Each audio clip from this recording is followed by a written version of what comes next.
Bush ഓറഞ്ചിന്റെ തൈകളാണ്. കായ വന്നിട്ടുള്ള തൈകളാണ് ഇതൊക്കെ.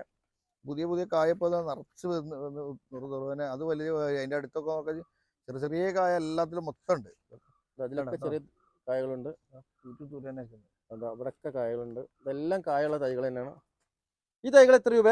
അതൊക്കെ നമുക്ക് ഇപ്പോൾ 200 കൊടുക്കാം. ഇതും 200 രൂപയ്ക്ക് തന്നെ കൊടുക്കുന്നത്.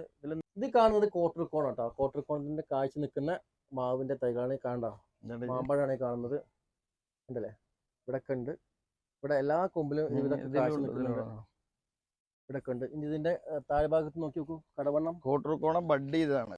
ബഡ് മരമാണിത്. സൂപ്പർ തയ്യനാട്ടോ അതൊക്കെ. വെറൈറ്റി മാവ് തൈ. ഇത് കോട്ടയപ്പറമ്പൻ. നല്ല കായ്ക്കുന്ന നാടന് പെട്ട നല്ല കായ്ക്കുന്ന ഒരു വെറൈറ്റി. അത് ബഡാണ്. ഇതാണ്. ഇതിനകത്ത് മാങ്ങ കോട്ടയപ്പറമ്പൻ മാങ്ങ കാഴ്ചക്കുന്നു. അതേ മാവിൽ തന്നെ ഒരു തലക്ക ഫ്ലവർ വന്നുകൊണ്ടിരിക്കും. ഇതാണ് ഇതിന്റെ പ്രത്യേകത.